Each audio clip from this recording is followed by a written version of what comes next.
Padre Nuno, obrigado por se ter sentado aqui. Isto foi a frase que eu disse a toda a gente que se sentou comigo, umas cadeiras muito, muito semelhantes, também aqui do Seminário Maior de Coimbra, onde estamos hoje. E eu sei que já teve a oportunidade de ver o vídeo da Lágrimas. Eu gostava de partilhar consigo uma coisa deste vídeo, ou seja, a história do porquê desta música.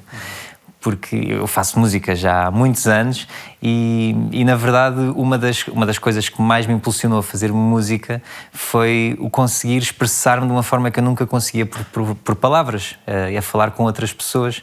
E quando, em 2013, a minha mãe faleceu, foi uma dor que ficou comigo durante muitos anos, muito, muito viva, e eu, em vez de lidar com ela, decidi sempre pôr uma pedra em cima do assunto, mas escrevia muitas músicas sobre ela. E só uns anos mais tarde é que, depois de curar muitas dessas feridas, ou começar a curá-las, porque eu acredito que a crosta fica lá, mas de vez em quando, se nós mexermos, ela levanta e a ferida abre um bocadinho.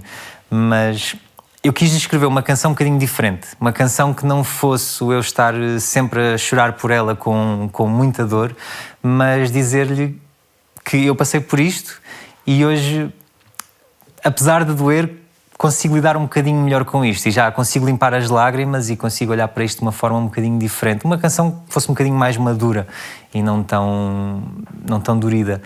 E quando esta música saiu no álbum e a música foi com o Coimbra Gospel Choir, então deu ainda mais significado à canção, mas quando tivemos esta ideia de fazer este vídeo, a irmos para a rua, convidarmos as pessoas que estão no seu dia-a-dia tão atarefadas e que não percebem porque é que está uma cadeira vazia na rua e alguém com um cartaz que diz senta-te aqui se já perdeste alguém. Mas a verdade é que muita gente se sentou. E uma das coisas que eu aprendi com este vídeo, e que se calhar lá no fundo eu já sabia, mas nós achamos sempre que não é verdade, é que as pessoas querem falar e querem partilhar a dor delas connosco. E às vezes basta só isto, basta um completo desconhecido pegar num cartaz em 2 cadeiras e sair à rua com a sua guitarra porque quer muito partilhar uma canção, mas antes disso perguntar qual é que foi a tua maior perda, qual é que foi a tua maior dor, e as pessoas acabam por partilhá-la comigo. E então, se me permitir a ousadia, eu gostava muito de lhe perguntar qual é que foi a sua maior perda? A primeira mais forte foi a de um amigo meu, que, ao mesmo tempo vizinho, e que com 20 anos... depois de um tempo de convívio, em que se estava numa determinada discoteca, ele decide então vir com outro amigo e, por precaução, até não vem a conduzir, e nessa noite eles têm um acidente e ele é precisamente a pessoa que morre no lugar do pendura. Nós somos uma família com 3 irmãos, portanto somos 4, e esta família eram 3. E eu era o que tinha aquela idade, então a minha família é quem vai dar a notícia, aí às 6 da manhã, mais ou menos, e os meus pais estão-nos a preparar a todos. Nós vamos dizer aos nossos vizinhos que morreu este nosso amigo. E de repente, os meus irmãos estão a falar com alguém, os meus pais estão a falar com alguém e eu não estou a falar com ninguém. Então não só foi aquela sensação de termos que levar uma notícia, eu era relativamente jovem, termos que levar uma notícia, mas como eu ainda por cima reforçar essa ausência, eu não tinha ninguém a quem dizer a notícia, alguma coisa. E esse é o início de um conjunto de perdas. Claro, tinha perdido o meu avô, isso tinha sido uma marca significativa, mas agradecida, portanto era uma idade já maior, até apesar de ter sido um acidente de automóvel, mas era uma idade agradecida, ou seja, foi uma morte em que nós de algum modo também olhamos e reconhecemos, agradecemos o tempo longo. E depois a partir daí começou um conjunto de mortes mais próximas ou mais distantes, mas este foi assim o primeiro grande abanão com essa idade, que depois se juntou muitos elementos. Uma coisa que também acabei por perceber, eu acho que nós vamos sabendo isto, mas percebemos quando estamos em contacto com elas, é que nós achamos sempre que estamos muito sozinhos na dor, principalmente na perda, e eu senti-me muito assim quando soube da notícia, apesar de, no meu caso, o meu irmão estar a passar pelo mesmo ao meu lado, a minha família estar a passar pelo mesmo ao meu lado, sentia-me muito, muito sozinho e, na verdade, o estar também a conversar com pessoas na rua quando elas se sentavam comigo e partilhavam a sua dor e a sua história, eu percebia que havia pessoas que também tinham perdido a mãe, pessoas que também tinham perdido o pai, ou irmãos, ou às vezes, e uma senhora que me marcou muito, que foi a primeira coisa que ela disse, foi: eu perdi-me a mim mesma. E a perda às vezes tem estas formas diferentes de entrar na nossa vida. E no meu caso, e eu sei que acontece também com muita gente, e uma das razões de estar aqui sentado hoje foi por eu ter visto e percebido a maneira com que fala e a compaixão com que fala de certos temas, e também, ou seja, poder partilhar um bocadinho a minha história consigo, ter um bocadinho também da sua história, mas às vezes não é desafiá-lo, mas quase picá-lo um bocadinho com aquelas perguntas que eu tinha para mim na altura e que não tinha quem me respondesse. E uma das maiores guerras que eu enfrentei na altura foi a minha mãe, sendo uma pessoa... eu venho de uma família católica e a minha mãe acreditava muito em levar-nos à igreja todos os domingos, e nós íamos todos os domingos à igreja. E assim que isto acontece, a minha primeira... sensação foi: eu estou chateado com Deus. Eu não posso acreditar que isto me acontece a mim. Como é que uma dor tão grande vai acontecer a mim e à minha mãe, que era tão crente? E esta é a minha pergunta, porque eu sei de outras conversas que tenho, que é também às vezes uma questão que existe, que é o porquê a mim, e porquê é que Deus permite isto, e porquê é que eu agora estou tão chateado com Deus. Mas depois também há aquele lado de alguém que acredita e fica: mas se calhar não me posso chatear com Deus, eu não posso sentir isto, ou é errado sentir isto. Bem, um primeiro aspecto, que há pouco falavas também, é que te faltavam palavras diante da dor. E por isso a música foi um lugar onde te comunicaste. Quando o meu avô morreu, eu tinha 18 anos, e a primeira reação que eu tive foi: eu vou tocar órgão, neste caso, ou piano, neste caso era piano, vou estar sozinho a comunicar com ele. E escolhi uma música que na altura fazia uma ligação com a fé, porque era um momento de agradecimento, mas também com alguma dor, e portanto preferi viver dessa forma. Portanto, diante da morte de alguém que nós gostamos muito, a primeira coisa que nos faltam são palavras. Depois é perceber porquê, que sentido é que faz. A morte à partida não faz sentido nenhum. Nós queremos viver com os que mais amamos, queremos que esse momento se perdure, se pudesse ser até à eternidade, melhor. E de repente a morte chega sempre cedo demais, não avisa, é sempre injusto. E quando nós somos mais novos e perdemos as pessoas que mais gostamos numa idade que nos parece de facto fora de tempo, em contratempo, a dor também é maior. É maior e é mais revoltante. Quanto ao facto, às vezes dizem-me: mas tipo, Nuno, eu estou mesmo chateado com Deus. O que é? Não devia? Eu acho que devias. Tipo, se achas que Deus tem alguma coisa a ver com isso, eu acho que sim. E o que é que tu achas? Se quiseres apertar-lhe o pescoço, conta comigo. Ou seja, se de facto Deus tirar os meus entes mais queridos, as pessoas que eu mais amo, digam-me onde é que ele mora, não é? Para eu também pôr fim à sua história.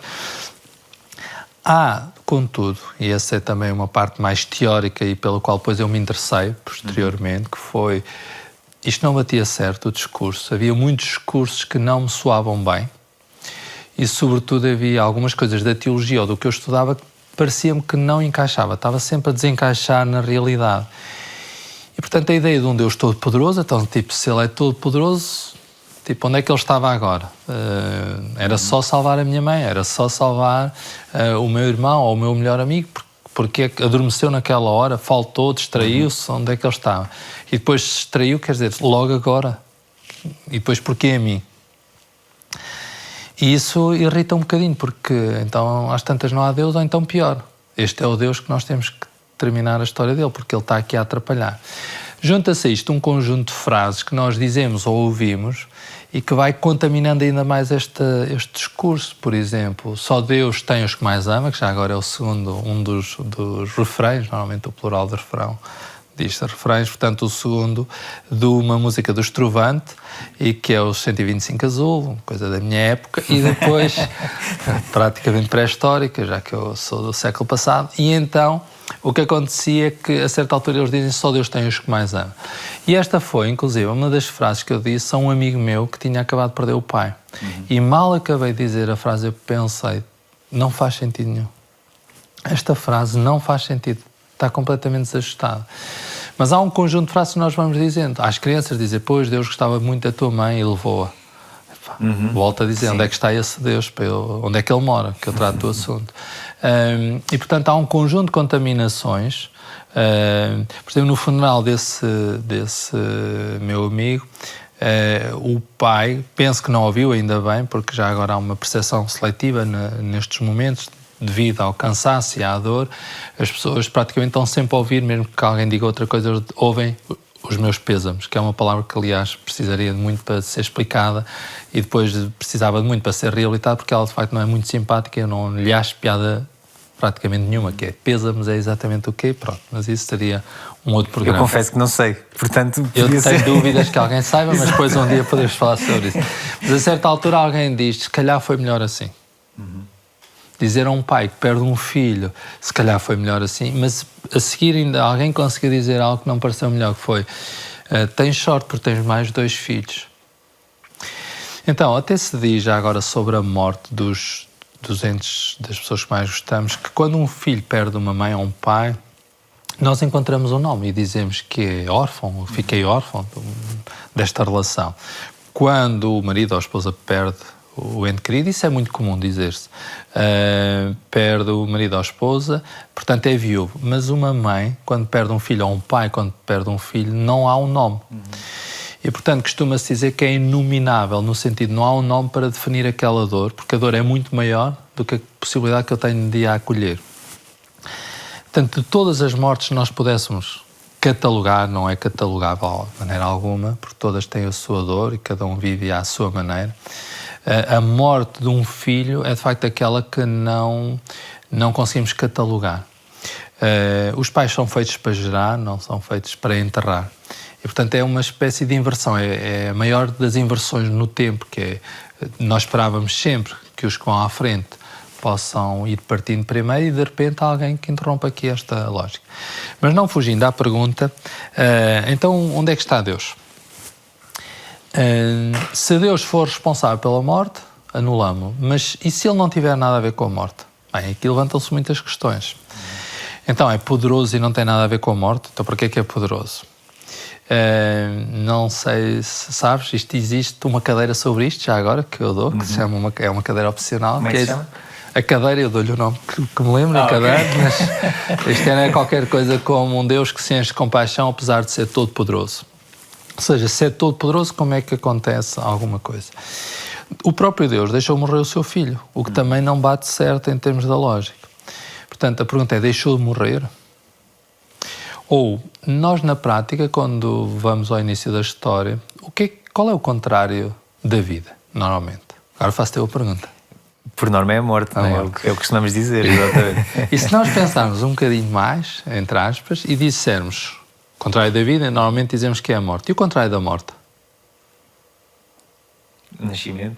Exatamente. Então, se nós colocarmos isto no outro plano e se pusermos tal como há o nascimento e tal como há a morte, a vida, crentes e não crentes, vão contar com estes 2 elementos. Às vezes até brinca a dizer, se correr bem vamos morrer todos, e felizmente tem corrido bem a toda a gente, portanto as probabilidades neste momento estão exatamente em 100%.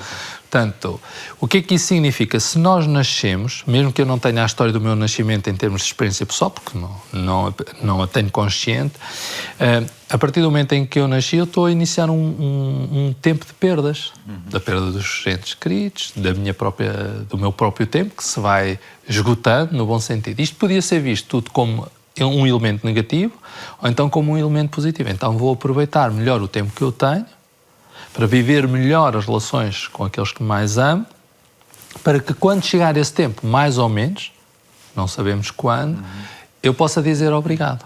Por muito pouco ou por muito tempo, porque eu posso viver 80 anos com as pessoas ao meu lado e não ter vivido intensamente como outra pessoa que viveu apenas 20 anos ou 10 e viveu intensamente. Deus, eu diria que Deus não entra no momento da morte como o autor. Ele entra no momento da morte como alguém que fica ao teu lado, a chorar contigo. E, portanto, uma das coisas que eu acho muito importante é que as lágrimas são o lugar da comunhão, da não indiferença. E, portanto, Deus não fica do lado fora da história e diz, Pedro, olha, eu também estou ao teu lado, porque eu percebo que é uma dor muito grande. E a única coisa que eu te posso dizer é que não estás sozinho. Portanto, a fé é menos forte do que nós, porventura, poderíamos imaginar e é mais profunda do que nós habitualmente consideramos. A minha experiência de fé é exatamente um Deus que não desiste de mim nem me abandona. Nas alegrias, espero para as multiplicar e nas tristezas para dividirmos juntos muitas das tristezas. Também a morte daqueles que eu mais amo. Mas não é normalmente isto que a gente aprende, nem é normalmente aqui que pomos Deus. Nós pomos Deus a controlar o jogo. É uma espécie de vídeo-árbitro, não é? Exato, exatamente. Em casa a fazer o jogo. E por norma é também o que o castiga quando fazemos errado, não é? Portanto, estamos sempre à espera de ser... Eu pelo menos, foi um bocadinho essa sempre a percepção que tive, ou que se calhar me foi mal ensinada de tens de portar bem, que Deus castiga, tens que fazer... Olha, que Deus está a ver e Deus castiga. E parece que inconscientemente, ao ouvirmos isto todos os dias, quando somos pequenos, vamos sempre crescer com aquela sensação de isto aconteceu-me, a culpa é de Deus, Deus está-nos a castigar. Ou seja, a culpa é nossa, mas Deus está-nos a castigar por aquilo que está a ser feito, portanto a culpa é de Deus de eu agora estar a sofrer. Isso aí abria uma pergunta mais difícil, que era então o que é que tu fizeste de errado para que a tua mãe tivesse morrido? E então, eu durante muito tempo fiquei com essa pergunta na minha cabeça. E depois começamos a assumir os nossos sentimentos de culpa, começam a ganhar raízes, não é? Porque depois o que é que eu podia ter feito e não fiz, o que é que aconteceu o que é que eu vou ter que mudar, e às vezes até há pessoas que mudam um bocadinho de vida em cima deste acontecimento, aparentemente até um processo positivo, mas depois está em cima de um elemento muito frágil, que depois a queda é muito maior. E, portanto, tu não fizeste nada de errado para que a tua mãe pudesse morrer. Nem a tua mãe fez nada de errado para que pudesse morrer. E Deus não te castigou. Porque Deus a única coisa que fez o que fez com o filho, que é, não o abandonou. Mas ele queixou-se, o filho queixou-se. É muito giro esse momento, porque ele na cruz diz, meu Deus, porque me abandonaste. Ele está a citar um texto anterior, que é o Salmo 2, mas o próprio Deus, em Jesus, diz, isto é tudo muito bonito, mas não tenho cá ninguém. É, portanto, onde é que tu estás? E termina a história, aquela história a dizer, apesar de tudo, é nas tuas mãos que eu coloco o meu espírito. E, portanto, ainda hoje, exatamente por este processo que estamos aqui a falar, que parece uma coisa, se calhar, muito superficial, faz com que as leituras que eu faço oficiais nos textos da liturgia, da Eucaristia, onde aparece muitas vezes Deus eterno e omnipotente, eu acrescento sempre Deus eterno e omnipotente no amor, porque de facto a omnipotência de Deus não reside em si mesmo no todo-poderoso tipo super-homem, mas reside exatamente no poder que o amor tem.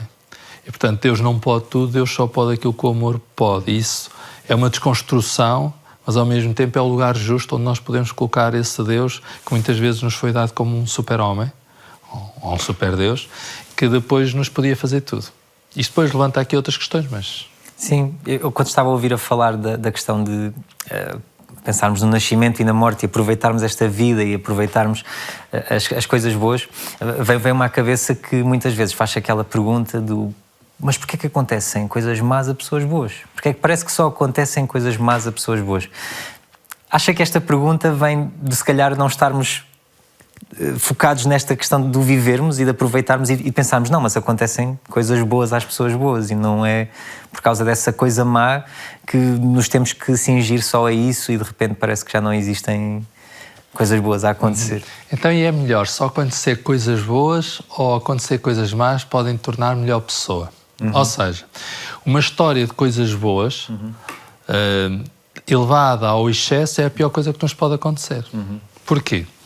Estou a exagerar, mas é exatamente isso que eu penso. Uma das coisas que eu penso que em termos pedagógicos hoje falha-nos muito, e eu estou ligado a várias coisas, desde as aulas ao escotismo, à pastoral juvenil, tentou-se uma história sem dificuldades. Mesmo os alunos nas aulas, nas faculdades, tentamos sempre uma história sem dificuldades, tudo rápido, tudo sem dor.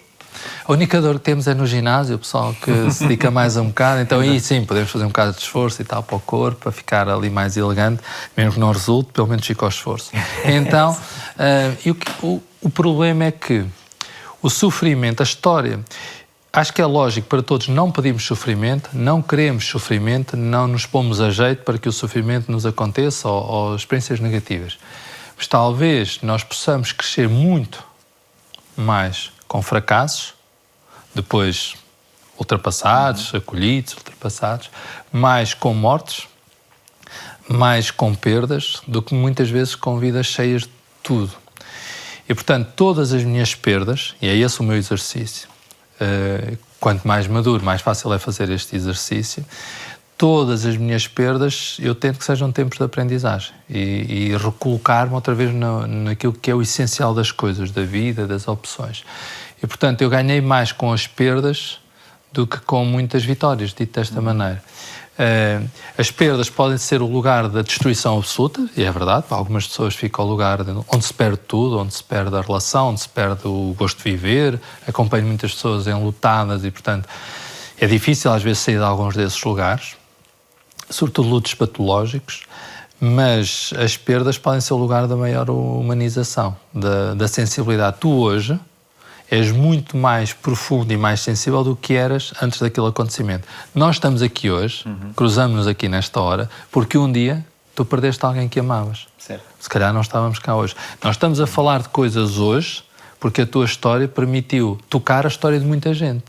Portanto, aquelas pessoas que tu deste o privilégio e a oportunidade, a coragem que tu tiveste de pôr uma cadeira, colocar uma frase, a provocação, vem da tua história. E, portanto, tu hoje és mais instrumento para essa expressão de graça, a oportunidade de uma música que toque mais, do que se não tivesses passado por isso. E tu dizes, mas eu não queria ter passado por isso. Não é uma opção. Exato. Portanto, não pedes, mas já que tens que passar por alguns desses momentos, vais ter sempre que passar por algum desses momentos. E a maturidade ganha-se com as perdas, mais do que com as vitórias. Sim, e é curioso isso que disse do... Não tens opção, vais ter que passar por isso. E na verdade, o Lágrimas e tanto o videoclipe como este pós e estas conversas, esta primeira conversa consigo, vem daí, que é... Se eu conseguir pegar nesta dor e transformá-la em algo bom, e que seja útil a outras pessoas e que possa iluminar um bocadinho a vida de outras pessoas, por que não? E depois de passar por este processo, por que não? E estava a falar, aliás, estávamos a falar há bocadinho em off, que foi nesta sala há uns anos que recebeu um convite, barra um desafio de seguir uns estudos em relação à luta e espiritualidade, certo?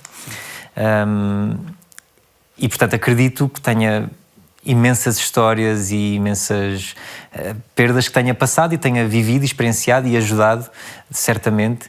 E a minha curiosidade nesse aspecto é o que é que depois de tantos casos, o que é que ainda o emociona, o que é que às vezes ainda surpreende? Não sei se com a idade nós ficamos mais sensíveis, se não, eu acho que ficamos mais maduros e, portanto, também temos menos vergonha, diria, de chorarmos. Eu hoje comovo mais do que talvez no início da minha vida. Eu sou padre há cerca de 25 anos, já fiz, obviamente, muitíssimos funerais. Cada funeral eu tento que seja um funeral, ou seja, inclusive amanhã vou ter um funeral e tivemos há pouco a preparar esse momento. Gosto sempre que as celebrações não sejam standard. Trabalho permanentemente para que nada seja repetido, ainda que haja repetições, mas que as pessoas sintam que aquele casamento é o seu casamento, que aquele batismo é o batismo dos seus filhos, que aquele funeral é o funeral do seu pai, da sua mãe, do seu irmão, da sua filha ou do seu filho, para não ser simplesmente qualquer coisa. Aliás, eu tenho sempre um exercício com os alunos, quando trabalho estas matérias, e que corre quase sempre bem, correndo mal. Porquê?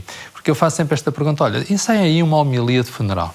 E eles rapidamente desenham ali, escrevem ali um conjunto de afirmações. E começa a perguntar, então, podes começar? Sim, nesta hora e tal. Lá vão pondo o texto assim, quem é o morto? O morto? Sim, quem é? É um homem, é uma mulher, tem 50 anos, vivia feliz, era triste, é uma pessoa que tem filhos, não tem filhos? Ah, não sei. Então não podes fazer, tens 0. Essa homilia não faz sentido. Então, o meu medo também de lidar com a morte e o meu medo de não estar à altura da morte dos outros e da morte daqueles que sofrem a morte, a perda de alguém que não estar à altura da sua dor, foi exatamente dedicar-me a estes temas. O que é que mais, talvez um dos funerais, talvez onde eu tenha feito a melhor homilia até hoje, foi há muitos anos, eu conto muitas vezes este momento, uma jovem, cerca de 15 anos, numa comunidade, tinha uma relação forte nessa comunidade, minimamente ativa naquilo que eram os 15 anos. A família tinha uma ligação muito forte com Deus e, a certa altura, penso que foi numa paragem de autocarro, já não me recordo tudo, há um acidente e o carro vem ao encontro dessa paragem e ela morre nesse acidente. Nesse acidente, isto é, ela estava simplesmente à espera do autocarro. Foi dos primeiros funerais que eu fiz, eu era um jovem padre, e estavam 8 padres no funeral, portanto havia um conjunto de pessoas que estavam super bem com aquela família, tinham uma relação ótima, tinham muita experiência. Eu pedi a todos, quase encarecidamente, se podiam fazer a homilia. Ninguém quis fazer. Bem, eu enchi-me um bocadinho de coragem, pensei, tenho que fazer alguma coisa, e pedi ao sacristão, se no momento penso que era um domingo à tarde, um dia assim meio de chuva, e eu pedi que na hora da homilia ele desligasse as luzes. Ele disse, mas para quê? Eu assim, não faça grandes perguntas. E então, no altar daquela celebração, que eu sei bem onde é que foi e consigo sintonizar vários elementos, havia uma vela. Eu sabia disso. Então, quando chegou aquele momento, as luzes são apagadas, eu disse, numa hora como esta, eu não tenho palavras para vos dizer. Depois, claro, fiquei ali a tentar suster as lágrimas, agarrei na vela e disse, só tenho uma coisa para vos dar, uma pequena luz, para iluminar uma escuridão enorme. Eu sei que vocês têm fé, espero que esta fé possa iluminar as vossas lágrimas. E agarrei naquela vela, entreguei aos pais e sentei-me e chorei. Porque essa questão da fé, eu confesso-lhe que na altura eu às vezes ficava invejoso de pessoas que eu via a conseguir ultrapassar às vezes situações porque eu tenho fé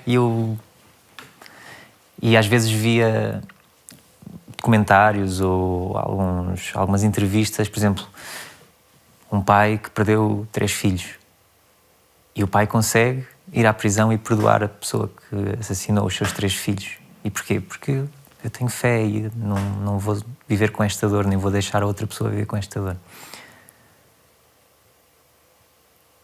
O que é que acha que... Aliás, exato, é mais a minha pergunta, o que é que às vezes as pessoas podem encontrar nesta fé ou em Deus? Será que é esta pessoa que as guia ou é só um chão?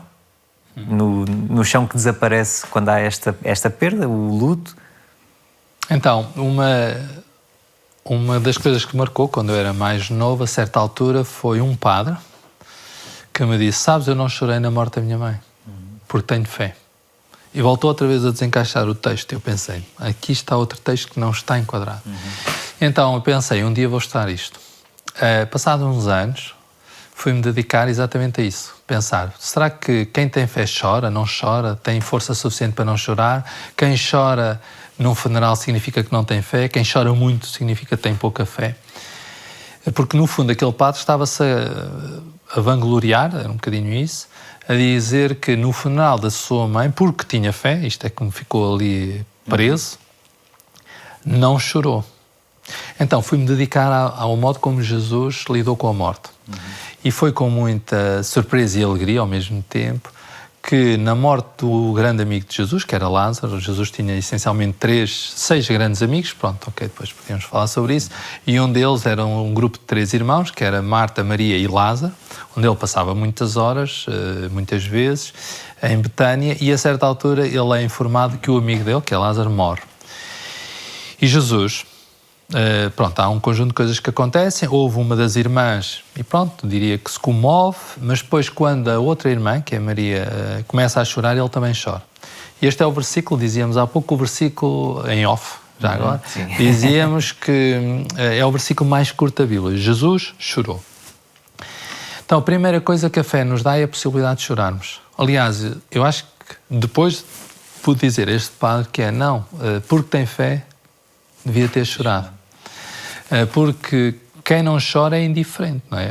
Claro, estamos a suster as lágrimas, estamos a tentar não embarcar ali às vezes em algum sentimentalismo, porventura. Estamos a tentar ser fortes. Às vezes até tomamos medicação, veja-se como é que a sociedade está, para não chorarmos muito, não sermos muito sensíveis. Então, há uma sociedade, porventura, que vive de uma certa alegria, de um certo êxtase, de estar sempre tudo bem, que tristezas, lágrimas não encaixam nas fotografias do nosso feed. Quer dizer, não fica bem estarmos a fazer uma história connosco a chorar. Então há aqui uma espécie de paliativos que vamos coisas que vamos fazendo para evitar as lágrimas. E a primeira coisa que a fé nos pode dar, e isto é agora a resposta, é dar-nos um chão para chorarmos. Temos a certeza que temos um Deus que chorou diante da morte dos amigos. Se morreu a minha mãe, tenho mais do que razões para chorar. Se morreu o meu filho, tenho muitíssimas razões para chorar. Então, o segundo aspecto é pensarmos que não estamos sozinhos. Ou seja, eu diria que a fé dá-nos um ombro, porventura, pelo menos é assim que eu vejo, dá-nos um ombro em Deus, mas depois normalmente a fé, quando ela é vivida em comunidade, esse é um aspecto muito importante, dá-nos uma comunidade. E, portanto, dá-nos um conjunto de pessoas que nos ajudam a viver aquele momento. Neste funeral que estamos a preparar para amanhã, há um conjunto de pessoas que estão a preparar aquele momento, a escolher músicas. É um músico já agora, foi o pai de um músico. E então, estamos todos a trabalhar as músicas. E eu disse, olha, amanhã não leias um texto, faz uma música. Então estamos a criar em comunidade, diríamos, aquele momento. Queremos que aquele momento não seja... que ele não esteja sozinho a viver com a família aquele momento. Queremos que seja um momento partilhado de outra forma. E pronto, para além disto, a fé dá-nos alguma resiliência, ou seja, de irmos ao chão e de podermos levantar, de não termos vergonha de irmos ao chão, mas percebemos que a nossa força está em levantar-nos. Jesus disse a uma jovem que foi considerada também já morta, ele disse, Talitá cumi, isto é, levanta-te e anda. E é um bocadinho isso que às vezes rezamos, ou seja, esta força de podes-te levantar com lágrimas, não precisas estar no chão, em autocomiseração subjetiva, no fundo ali a dizer, é isto, parece que depois não há lugar para a alegria no meio da morte e, portanto, a alegria nem conjugaria bem com aquele momento, no luto. E há depois também uma dimensão de uma esperança, ou seja, quando nós falamos em vida eterna, isto daria outro tema fantástico, nós temos aqui também uma catequese por fazer, que é normalmente a ideia que a vida eterna é para depois da morte. Então, tipo, eu morro e depois tenho uma vida espetacular.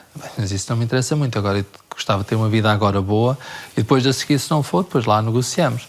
Mas, e a eternidade, em termos teológicos, começa no batismo. Aí começa a vida eterna.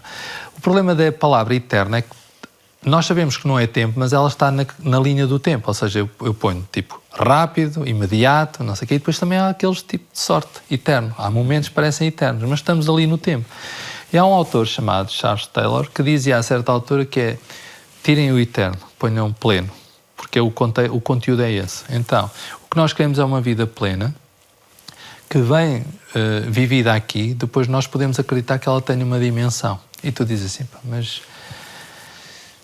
é preciso muita fé para acreditar que a vida continua. Há agora um livro muito interessante, O Louco de Deus, que é essa pergunta. É um não crente que vai perguntar ao Papa Francisco, que isto é um livro aconselhável nesta fase, e vai perguntar, tipo, a minha mãe vai se encontrar com o meu pai agora que morreu? É que ela acreditava nisso. Isso é possível. E, portanto, há uma busca sempre disto.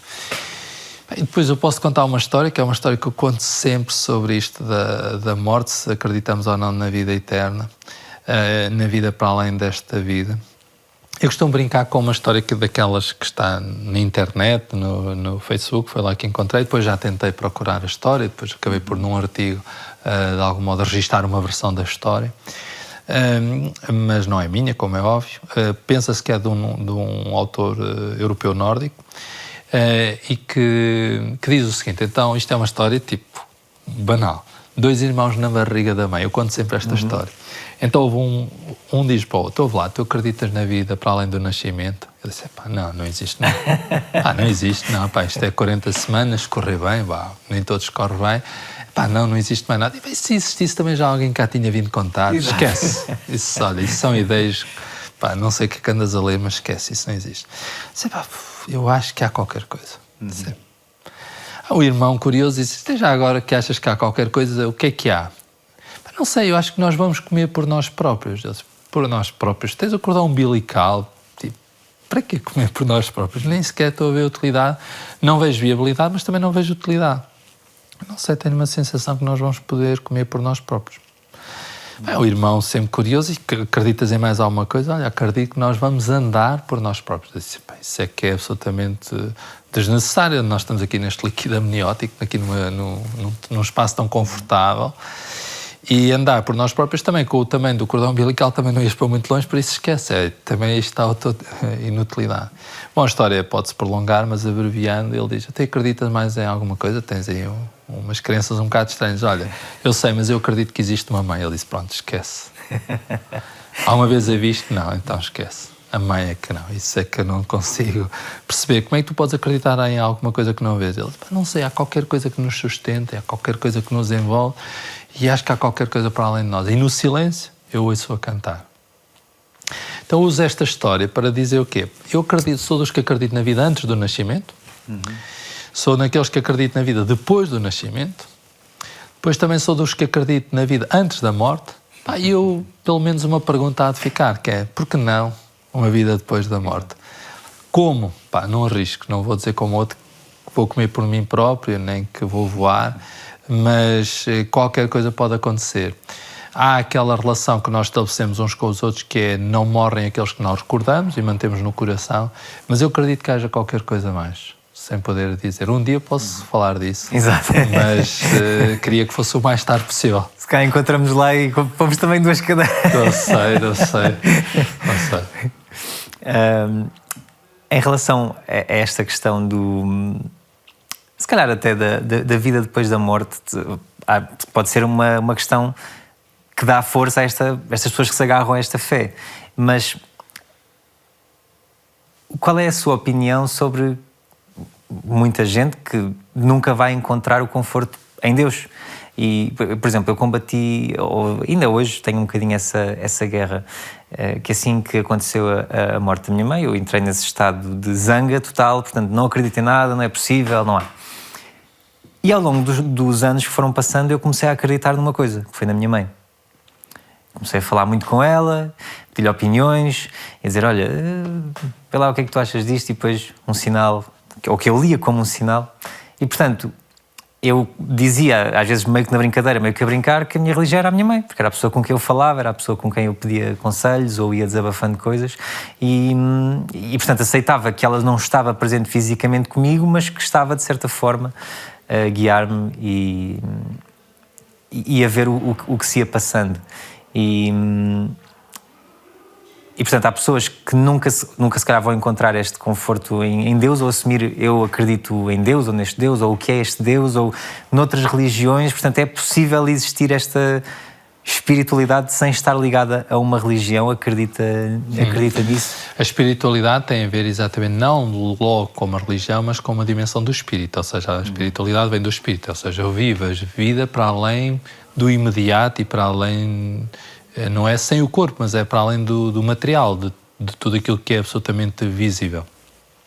Nós temos muitas experiências que não são descritas pela ciência, por exemplo, o amor, a relação, o entusiasmo, uma série de coisas. A própria música, claro, tem ali um conjunto de elementos quase métricos, de matemática pura e dura, mas há muita emoção, há muitas coisas que não estão descritas. Nós somos exatamente isso, razão e coração. E, portanto, nem a razão esgota tudo aquilo que é a vida, nem o coração também esgota tudo aquilo que é a vida. É preciso também caldear isso. E eu diria que a espiritualidade é uma relação que eu estabeleço para além da evidência, daquilo que é absolutamente matemático. E isso é determinante para viver bem. Ou seja, a espiritualidade dá-te profundidade. E isso pode ser vivido individualmente, pode ser vivido numa religião qualquer, pode ser vivido em níveis muito diferenciados. Uma religião permite o rito, permite uma comunidade, permite... Eu gosto muito da ideia do rito pela força da palavra, ou seja, há palavras que eu estou aqui a dizer, se fosse num contexto de uma celebração, tinha um peso diferente, porque há um contexto que dá densidade à palavra. Eu gosto do rito em celebrado por aí, porque há silêncio, porque há música, porque a palavra cai de outra maneira, cai em tempo ou em contratempo de outra forma, não é apenas uma conversa. Apesar de serem palavras, elas ganham cenário e contexto, e portanto eu diria que a espiritualidade pode-se viver dessa forma, mas a experiência, que é a minha, que eu faço, aliás, há muitas religiões e muitas experiências comunitárias que são negativas, ou seja, há muitas experiências, como eu às vezes digo, mais vale não vir aqui, porque o que ganhamos é pouco e perdemos imenso. Mas uma vivência eu tenho a vantagem de ser padre, ou seja, todo o lado da história em que me permite controlar um pedaço do processo. Não é? Eu costumo dizer, eu quero fazer o funeral dos meus pais, eu digo muitas vezes isso. E quero mesmo, porque eu já ouvi coisas tão estranhas em funerais, que eu, se há uma última homenagem que eu tenho para dar aos meus pais, eu quero ser eu a dizer alguma coisa, porque eu tenho muito para lhes agradecer. Portanto, o pior que me poderiam fazer é nesse dia, espero ter forças e coragem e tudo, para nesse dia poder ser eu a dizer 2 ou 3 palavras, nem que seja a chorar. Porque eu quero ter aquele lugar para lhes dizer obrigado. Pronto. E acho que naquele lugar eu vou poder dizer, tal como um músico vai poder cantar e tocar uma música de uma forma bonita, eu vou poder, se calhar, dizer aquilo que trago no coração. Já agora, pela música, um pormenor nesse funeral desse meu amigo. Nós não pedimos, obviamente, autorização ao padre para tocar as músicas, mas tocámos só em unplug, assim um bocadinho sem letra, uma passagem dos Offspring, no música de pós-comunhão, penso que ninguém percebeu. E, portanto, este meu amigo estava muito Offspring, o álbum American, e então tivemos ali a tocar a música de pós-comunhão, era uma passagem dos Offspring. E portanto, o padre não... obviamente não sabia o que é que estávamos a tocar, nós fizemos aqui com alguma classe. Exato. E, portanto, só pouquíssima gente percebeu qual era o cântico de pós-comunhão. Portanto, tenho muita dificuldade, às vezes, em dizer que aquele cântico não se pode tocar. Bom, mas voltando aqui, a fé também nos permite... estavas a dizer este diálogo com a tua mãe. Se eu acredito que as pessoas que morrem deixam de estar fisicamente aqui, mas eu posso continuar a comunicar com elas, e a espiritualidade também vai por aqui, então elas podem estar sempre comigo. Imagina, os meus pais moram longe daqui.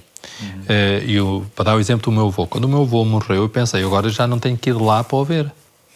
Portanto, eu agora não faço uma viagem para o ver, eu posso ter sempre comigo. Portanto, aquilo que é uma perda pode ser também um ganho. Quando nós às vezes estamos em casa, criamos conflitos com os pais, porque estamos ali todos os dias, somos adolescentes, estamos ali. E de repente, quando nós nos afastamos, acabamos por ficar mais próximos. E às vezes eu vejo isso logo como a primeira abertura dessa dimensão da espiritualidade. De repente eu fico mais próximo, porque passo a tê-lo sempre. Eu não vou muito a cemitérios, a não ser em funerais, como pá, mas os meus familiares não vou assim muito aos cemitérios, porque verdadeiramente não está lá ninguém. É o único sítio onde não está ninguém a ficar, apesar de tudo, ficar ali uma memória para fazer uma conexão. E eu acho que há muita gente que se expressa dessa maneira, não tenho nenhum comentário sobre isso, isto é, cada um deve se expressar como se sente mais ajustado nessa expressão. Mas se há lugar onde não está ninguém dos meus, é lá, porque eu acredito que a última morada não é lá, num cemitério qualquer, cremado, enterrado ou de outra forma qualquer, mas a última morada, se eu não tiver fé, pode ser o meu coração. Se eu tiver fé, é no meu coração e no coração de Deus. E eu acredito que a última morada daqueles que eu mais amo é no coração de Deus e por isso também é no meu coração. E pronto, é isso que eu acredito e isso dá-me... Tu dizes, mas tens a certeza? Não, também não preciso dessa certeza. Claro. Porquê? Porque há realidades. O Buber dizia uma coisa muito interessante, Martin Buber dizia a certa altura o seguinte, há realidades que não são compreensíveis, mas são abraçáveis. Eu acho que a morte é exatamente isso. É uma realidade que no limite nunca vamos conseguir compreender, mas que podemos abraçar ou deixar-nos abraçar por aqueles que partiram. E se calhar durante a nossa vida também as melhores coisas que nos vão acontecendo são aquelas em que não temos grandes certezas do que é que são. Portanto, viver com certezas não deveria ser também nada agradável, digo eu. Nós vivemos quase tudo em cima de incerteza. Sim, da nossa fé. Sim. E depois porque há outra palavra que às vezes a palavra fé já agora vem de um grego que é pistis e que significa 2 coisas, conteúdo e relação. Nós, pelo menos eu, aprendi muito a fé pelo conteúdo, ou seja, eu fui a uma catequese e alguém me dizia, olha, acreditar é isto, tá? E eu lá repetia um modelo. E portanto, para mim eu aprendi a fé de conteúdo para relação. Mas na prática, em casa, eu aprendi ao contrário. Eu aprendi da relação para conteúdo. Ou seja, eu sou um miúdo em casa em que nós rezávamos a falar da vida. Ainda hoje eu sou muito pouco formal porque tenho este trauma bom de infância. Então, hoje, uma das coisas que eu tento trabalhar muito é que a fé é, antes de mais, uma relação. E depois também tem conteúdo, mas é uma relação. Ou seja, a primeira coisa... Às vezes as pessoas dizem, sabe, eu não tenho fé. Eu digo, como é que sabe? Epá, não, sabe, eu não acredito. Não acredito em quem? Epá, eu não acredito em Deus. Mas em que Deus é que estamos a falar? Começa aqui um trabalho, é uma área também que eu trabalho muito, que é a questão dos ateus, ou não crentes, ou pessoas que procuram, que é, nós temos muitas pré-definições, pré-conceitos. Acreditar é isto, Deus é aquilo, os católicos são assim, os ateus são daquela maneira. E eu acho que este mundo está muito mais cruzado, e dentro de um crente há sempre um não crente. Isso não há, temos que criar, porque se uma pessoa é só crente é porque não aprofundou bem a sua fé. E dentro de um não crente, por muito que ele jure que não acredita em nada, há qualquer coisa de crente. E portanto é nesse trabalho que nós habitamos o mesmo espaço. Por isso é que eu gosto também, estranhamente, muito do tema da morte, porque o tema da morte é onde nós estamos todos irmanados. Ou seja, se há lugar onde nós nos encontramos todos é a falar da morte. Porque é o tema em que não há nenhuma pessoa que possa dizer esse é o tema que não me interessa. Não, há um tema no mundo que interessa a toda a gente. Mas se calhar falamos pouco, não acha? Falamos pouco sobre isso. Os tabus muitas vezes escondem os nossos medos, ou as nossas vergonhas, ou também os nossos conhecimentos. E falar da morte é também assumir a nossa mortalidade, que é um tema que não nos interessa muito. E, portanto, se eu te quero vender um produto, eu quero-te vivo 200 anos, não é 100, nem 50. Claro. E, portanto, se eu estou do lado do que vende produtos, vou-te falar e tu... Mas eu estou quase a morrer. Não, tu ainda vais... Compra-me isto tudo, porque tu ainda vais precisar disto e muito mais. E, portanto, quem vende não está interessado na morte, quem compra não está interessado na morte, quem mexe na economia quer também toda a gente viva. E, portanto, no fundo, quase ninguém está interessado na morte. O Saramago, num livro também muito interessante, que é As Intermitências da Morte, começa o livro exatamente dessa forma, que é, no dia seguinte, não morreu ninguém. Então, o pessoal fica entusiasmado, está a correr bem, e no outro dia também não morreu ninguém. E aquilo vai-se prolongando, penso, por 6 meses e tal, agora não sei precisar, e aquilo começa a criar um mundo novo, absolutamente assustador. E, portanto, a morte entra num lugar que é um tema que não falamos. As crianças convém não lidar com sofrimentos, portanto, com a morte pior, não vai ao funeral.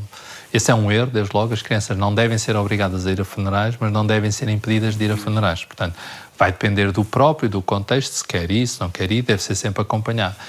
Mas muitas vezes nós queremos definir isso. Nós não queremos falar disso, as pessoas morrem passado pouco tempo, já queremos pôr uma pedra sobre aquele acontecimento e não podes andar vestido dessa cor, tens que... olha, vou-te convidar para uma festa. Há uma coisa ainda mais interessante que se chama tecnicamente a conspiração do silêncio, que é quando tu estás numa cama de um hospital como doente terminal, tu sabes que estás a morrer. Se há alguém que sabe que está a morrer é o doente, a não ser que esteja inconsciente.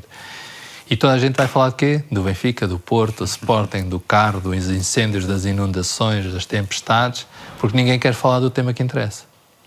Um dia eu tenho uma madrinha, tive uma madrinha e tia que vivia em Versailles, e quando veio a Portugal, ela tinha um cancro que tinha sido galopante, e veio a Portugal na Páscoa, que não era muito comum. E veio a Portugal e, pronto, no fundo ela vem-se despedir. Mas toda a gente diz, força, em agosto voltas, estamos cá contigo. E quando chegou a minha vez, entre aspas, eu disse, vamos ser sinceros um com o outro, tu já não vais voltar. Ela disse, sim, eu vim-me despedir. Então, olha, vamos nos despedir. Então conversámos um bocadinho sobre a vida. E ela não voltou. Foi para a França e não voltou. Não voltou em vida, claro. E então isso significa o quê? Que nós temos muita dificuldade em nos despedirmos porque queremos sempre um até já. E há momentos em que será um até diferente. Pode ser até já, mas vai ser um até diferente.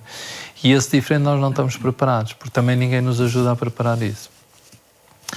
Portanto, a morte está afastada como tema, está afastado como interesse económico, só se for para as agências e isso que queiram, enfim, valorizar o património, mas as pessoas até têm vergonha de dizer que são agentes funerários, não é propriamente a profissão de luxo, aparentemente. Os coveiros já não são coveiros, são técnicos de profundidade. Exatamente. E, portanto, eu acho que é essa profundidade que às vezes nos falta. Por isso também ficamos no técnico. Sim, e essa questão do silêncio é bem verdade. Eu lembro-me de passar um bocadinho por isso. Aliás, eu e o meu irmão, que é às vezes as pessoas à nossa volta, já antes de estarmos, olha, atenção, não falem sobre o assunto, é melhor não falar sobre o assunto. E se calhar era melhor falarmos sobre o assunto. Aliás, neste vídeo, no vídeo Lágrimas, viu-se isso, as pessoas assim que se sentaram, não aconteceu uma única vez alguém sentar-se e nós dizemos, olha, vamos falar sobre perda. E a pessoa, não quero, vou-me embora. Ninguém rejeitou a ideia, ninguém se sentou e pensou, não, afinal não quero. As pessoas podiam estar mais reticentes e olhavam, vou, não vou, sento, mas assim que se sentavam, decidiram falar com um estranho. Portanto, às vezes acho que existe mesmo isso, essa falta de diálogo e falta de compreensão, de compaixão e de deixarmos a pessoa expressar-se como sente. E este pós-vídeo tem sido também muito curioso porque eu abri mesmo um canal para as pessoas que quisessem sentar-se de forma meio virtual, porque nós fizemos aquilo na rua nas 3 cidades, aqui em Coimbra, no Porto, em Lisboa, mas havia muita gente que estava a ver depois o vídeo e pensava, quem me dera ter-me sentado, eu gostava de me ter sentado. Então eu abri um canal mesmo para quem quisesse sentar, contar a sua história. Eu recebi muitas mensagens, muitas pessoas que muitas nem pediam ajuda, mas era, olha, eu só quero poder expressar-me de uma forma que eu não consigo porque as pessoas não me ouvem ou porque as pessoas não querem falar ou não sabem como falar e muitas vezes não sabem como agir à minha volta porque dizem sempre as mesmas palavras, dizem sempre coisas que não me levam a lado nenhum e eu, se calhar, nem espero que respondas ou se responderes é melhor ainda, mas eu só quero poder expressar-me. Eu às vezes recebia mesmo histórias completas de pessoas que eu via que ficaram ali algumas horas a escrever, a pensar e se calhar até usaram aquele momento para pensar naquilo que sentiam de uma forma que já não faziam há muito tempo, que se calhar nunca tinham feito desde esse momento da perda. E como é que nós nos podemos tornar um bocadinho melhores nisto, de não ficarmos presos nos clichês às vezes e dizermos sempre as mesmas coisas que são, por exemplo, a questão que falou há bocado dos pêsames, os meus pêsames, e dizemos porque toda a gente diz, ou porque parece bem, ou porque achamos que são as palavras corretas naquele momento. Mas como é que, aos poucos, nos poderíamos tornar um bocadinho melhores nisto? Não só conseguirmos cuidar de nós e abrirmos um bocadinho mais, mas também, do outro lado, conseguirmos, às vezes, não ter que dizer alguma coisa, porque às vezes podemos ser só o silêncio que está a ouvir a pessoa que precisa de falar, ou pensarmos também em falar e não vou dizer isto porque isto não a vai magoar, ou vou dizer isto porque isto vai soar bem. Não. Às vezes, se calhar, as pessoas só precisam mesmo que a pessoa diga realmente é terrível. E não vai ficar bem, vai ficar tudo bem, calma. Nós temos também medo do silêncio e não gostamos de ficar do lado da escuta apenas. Nós pensamos que o mundo também se resolve com gestos e com palavras. Estamos muito formatados com uma espécie de o que é que eu fiz, portanto, uma métrica. E às vezes acontece-me estar a escutar pessoas que simplesmente estão a descrever a sua... Eu simplesmente abro a porta, não é? E digo, então, quanto te dói? E a pessoa... E no final a pessoa termina e antes de eu dizer alguma coisa, dou sempre um tempo de silêncio e a pessoa diz, obrigado, não sabes quanto me ajudaste. Eu pensei, ainda bem que não disse nada, porque se eu dissesse alguma coisa, se calhar não ajudava. Então, às vezes as pessoas não... O silêncio, a forma de verbalizar acompanhada, também tecnicamente, que tem alguns pormenores, mas tecnicamente, uma espécie de escuta ativa, sem entrar agora em muitos pormenores, que seja autêntica e genuína, não aquela coisa de sempre a replicar, tipo psicólogo que diz, então, pois, certo, e pronto, e sempre a pegar na frase anterior, para depois, enfim, isso depois torna-se uma espécie de comercial que já tem o discurso todo feito e, portanto, está ali para fazer acontecer sempre da mesma maneira e que termina sempre a dizer, posso ser útil em mais alguma coisa? E pronto, e dá-me sempre vontade de dizer, sim, pode, imensas coisas, quero falar sobre isso, então. A pessoa não quer. Então, a questão é o silêncio, depois sermos genuínos, não termos medo dos sentimentos, acho que se temos que chorar, choramos, temos que abraçar, abraçamos, mas é muito giro ver como é que Jesus lidou com a morte dos outros e pegar em alguns tópicos, eu tenho aprendido também um bocadinho disso. Ele tem muita questão do toque, tocar alguém, no fundo não aparece a expressão o abraço ali na questão da morte, mas aparece alguém que está a encher-se de compaixão. Compaixão é uma palavra que em termos bíblicos vem das entranhas, portanto é qualquer coisa que vem da profundidade das entranhas, que te remói e mói por dentro. E portanto Jesus enche-se de compaixão, que significa sofrer com, E, portanto, o sofrimento com alguém que sofre não precisa de palavras. Às vezes mesmo um abraço diz mais do que muitas palavras. Eu já lidei com muitos funerais, para dar esse exemplo, e também com as perdas dos meus entes queridos ou das pessoas que mais amo, e eu nunca disse a palavra pesa-me. Já há 25 anos não digo essa palavra, portanto eu penso que é possível não dizer essa palavra e é possível ir à procura de palavras que ajudem. Uma das palavras que às vezes me entusiasma um bocadinho é a palavra coragem. Não para dizer a alguém tens de ter coragem, mas para explicar a alguém o que é que significa coragem. Coragem significa cor, cordis, coração e água, agir. Então é tipo, nesta hora, tipo, deixa-te levar pelo coração, lê este momento com o teu coração. Pá, tenha coragem de ser apenas só corajoso, no sentido etimológico do termo. Não de mostrar a força, mas de viver essa fragilidade, pá, com esperança, com é isto. É isto, mas é isto, pode ser algo mais. A tua mãe, o que é que ela quer hoje?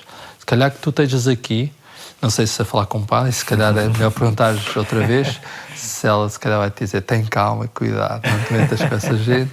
Mas depois, o facto de tu estares aqui a reler a tua história e a falar dela, é também o teu modo de dar vida a essa memória, é o teu recordar, que é outra palavra fabulosa, que é trazer ao coração.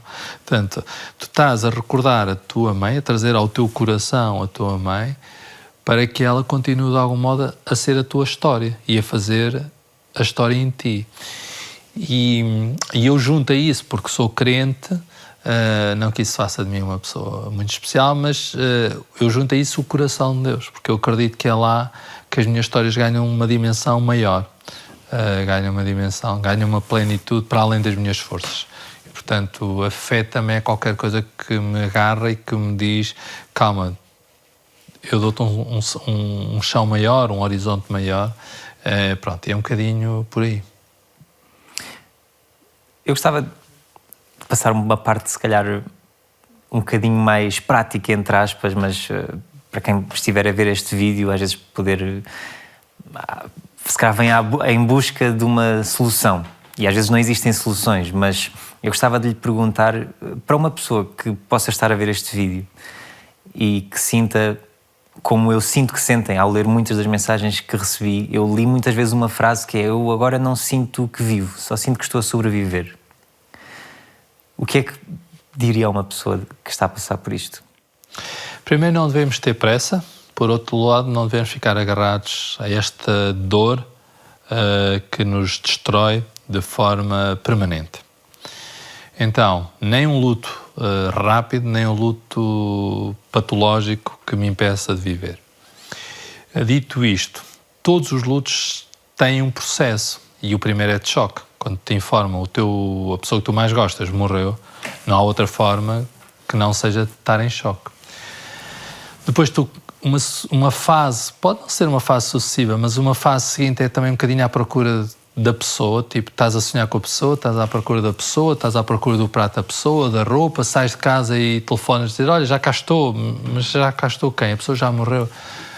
Já me aconteceu ligar para uma pessoa que já tinha morrido e de repente atende-me alguém, apanhei um susto, uma coisa assustadora, porque alguém ficou com o telemóvel dessa pessoa. Exato. E de repente quando eu estou a fazer chamada disse, a pessoa morreu, já, tipo, estou a ligar para quem? E de repente alguém atende.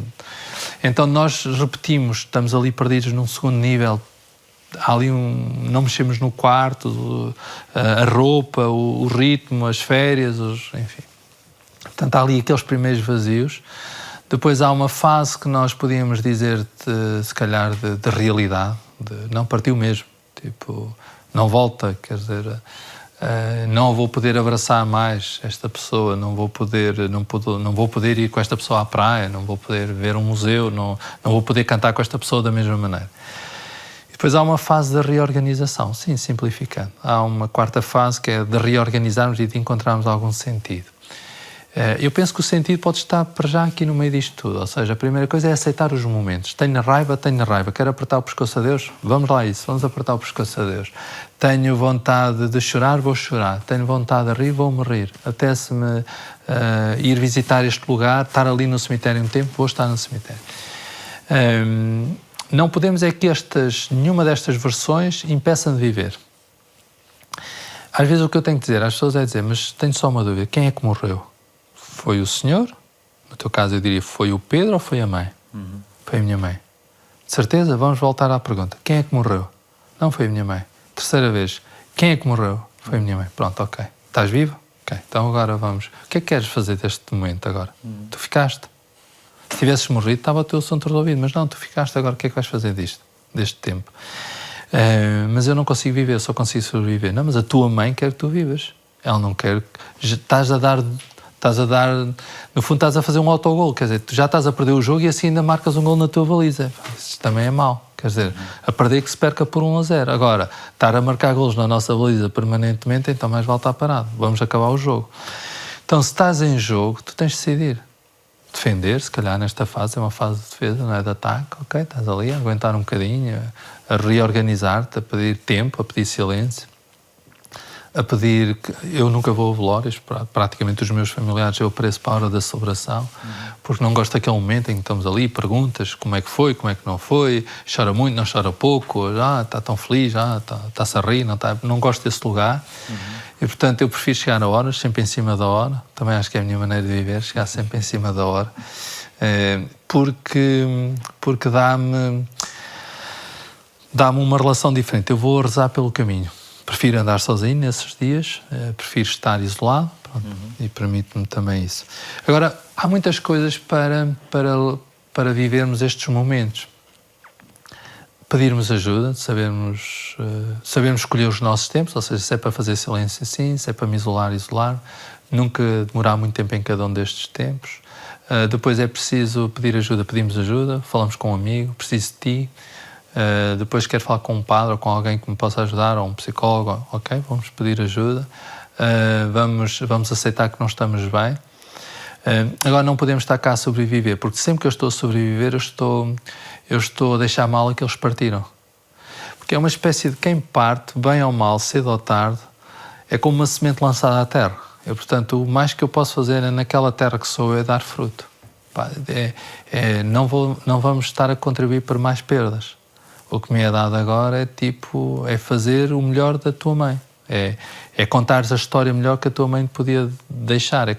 É hoje ela ter ainda mais peso na tua história do que se estivesse, entre aspas, viva. Porque ela agora até te marca mais positivamente. E tu dizes, mas isso dói muito. Sim. Isso demora muito. Não tem tempo. Pode demorar mesmo muito. Então, e como é que se vive? Como é que se vive com uma derrota? Respira-se fundo. No futebol é mais rápido, porque eles a seguir, passado pouco tempo, têm que estar no próximo jogo. Mas às vezes demora tempo. Às vezes temos que parar mesmo. Temos que dizer, eu não estou em condições de ir a jogo. Preciso estar no banco. Ok, vamos estar no banco. Depois há muitas coisas que eu costumo sugerir. Leituras, livros, autores, filmes, passagens, músicas. Ou seja, há uma dimensão performativa também do luto que nós podemos recriar. Ver as coisas de outra maneira, ter uma parte mais teórica, como a parte científica é uma coisa que me está muito próxima, por vários motivos. Acabo sempre por ter uma necessidade de racionalizar as coisas e, portanto, acabo sempre por ir à procura de isto tem que ter uma explicação. Tem que haver aqui uma base de razão no meio desta dor toda. E, portanto, eu ando ali sempre, mantenho-me viva essa luta também. Eu gosto desse lado da luta. Mas cansa também. Se eu lhe pedir, também por curiosidade, mas às vezes para quem está a ver também pode ter essa curiosidade, umas pequenas recomendações dessas que falou, tanto músicas, livros, filmes, algumas que lhe venham à cabeça ou que... Então, olha, a primeira coisa é cada pessoa é dada uma história diferente. Eu não posso dizer que é igual para todos. Claro. A mim marcou-me na altura, há muitos anos, um livro que era do Arnaldo Pangrazzi, que era um autor italiano que viveu nos Estados Unidos e foi a primeira pessoa a trazer isto para a espiritualidade cristã de uma forma frontal, ou seja, em grande. E, portanto, ele tem muitos livros. Um deles era Conviver com a Perda de um Ente Querido, ou da pessoa que amo, qualquer coisa assim, depois não sei na tradução portuguesa. E eu tive a oportunidade em Itália de o conhecer pessoalmente e ter estado a falar com ele e a dizer que ele me tinha marcado muito. Sim. Depois há livros para tudo, quer dizer, nós podemos falar, por exemplo, Ivan Illich, que é do Tolstói, que a certa altura é ele a contar a sua morte, é um livrinho muito pequenino, mais filosófico ou mais literário, e a certa altura ele diz, e onde é que eu estarei quando deixar de estar aqui? Portanto, é uma pergunta muito interessante.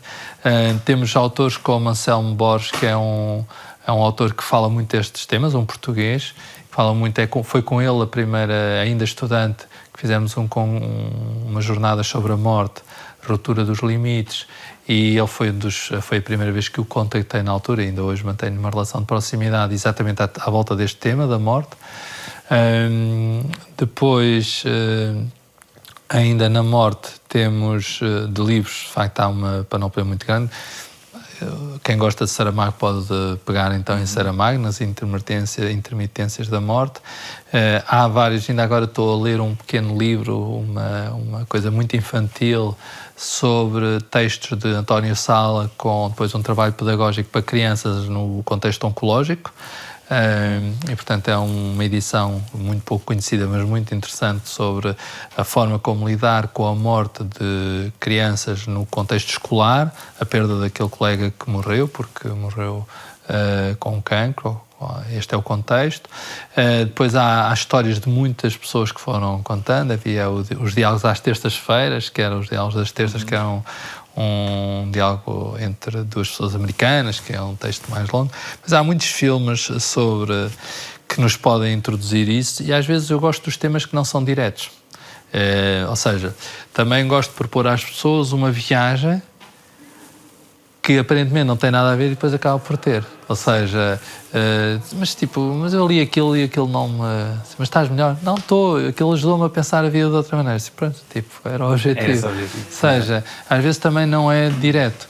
E depois há muitas músicas, quer do âmbito religioso até âmbito... Depois volta outra vez a ver o cenário, ou seja, é uma pessoa que não tem fé, não tem âmbitos religiosos, posso sugerir alguma coisa que faça a ponte. Há um texto que eu gosto muito, uma música feita por uma pessoa não, aparentemente diz o próprio, não crente. Pegou num texto que foi sugerido, foi uma das pessoas que sugeriu, um hino de completas, que ele musicou como À Luz da Luz, e que é muito bonito sobre esta dimensão do tempo. A seguir à primavera, a seguir ao inverno vem a primavera, a seguir à morte a ressurreição, À Luz da Luz. Pronto, é uma música que está muito bem conseguida, na minha opinião, e é um texto muito forte musicalmente, feito por o Zé Rebola, do Zanaquim, e portanto acho que é uma daquelas músicas que eu dependia, mas para uma pessoa que tivesse um pé dentro da fé e fora, eu acho que podia ser uma abordagem. São muitas hipóteses. E dava a tua música. Sugeria a tua música e sugeria estes vídeos que eu vi, que de facto também me tocaram, não só pela sensibilidade, mas porque eu percebi a autenticidade. Ou seja, o que eu mais gostei não foi da música, foi da força da autenticidade que aquela música representou, e por isso a música é tão boa. Muito obrigado. Eu gostava de lhe perguntar, com tudo o que já viveu nestes 25 anos como padre, e não só, também na sua vida, mas o que é que aprendeu que gostava de, se pudesse, voltar atrás hoje, dizer a si próprio no momento da sua primeira grande perda?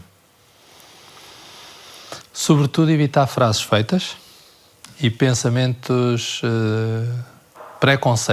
conceitos prévios. Não ser tão forte, não querer parecer uma pessoa tão forte, mas manter aquilo que eu mantive na altura, que era uma certa esperança, uma certa fé e um certo orgulho de pertencer àquela história e de dizer: eu agora tenho uma responsabilidade acrescida, já não sou só eu levo comigo outras histórias, e portanto eu já tenho que responder por mais histórias do que aquelas quando eu era miúdo. Há uma coisa que eu digo muito nos funerais daqueles que mais amo e que me inspira muito, que é do lado da fé, que é: se aqueles que eu mais amo, quando eles morrem, eu perco um pedaço da história, porque eu amo-os muito, portanto há um pedaço de mim que também perde, desaparece. Se eu acredito que eles vão para o céu, depois podíamos falar o que é que isso pode significar, para mim é sobretudo um abraço de Deus à humanidade, então também há um pedaço de mim que chega ao céu. Portanto eu vejo a história de algum modo, estranhamente, em termos mais teológicos, como eu vou-me perdendo, eu vou-me perdendo a mim mesmo, e por isso vou assumindo responsabilidades, até que um dia vai o resto de mim, quando chegar a minha hora. mas eu já estou a ficar lá, do outro lado, e por isso eu também sou mais rico, porque tenho um pé lá e um pé cá. Eu já tenho mais espírito, eu já tenho mais eternidade e mais plenitude do que tinha nessa perda. Só que naquela perda primeiro eu não estava consciente disso, portanto fiquei mais ligado à revolta. Hoje eu sou muito mais sereno com as perdas. Claro que há perdas e perdas, e, portanto mais sereno não significa com menos dor, mas tenho mais chão. Mais chão. Padre Nuno, eu gostava muito de lhe agradecer por esta conversa. Tenho a certeza que tínhamos muito mais para falar e muito mais para abordar, e eu gostava de ouvir ainda muito mais, porque é realmente um gosto estar aqui a ouvi-lo e poder ter partilhado um bocadinho de mim consigo e também ter recebido um bocadinho da sua experiência, da sua vida, e agradecer-lhe por ter recebido as minhas lágrimas e por ter também partilhado um bocadinho das suas comigo. Muito obrigado. Obrigado também. Obrigado. E força, estamos vivos.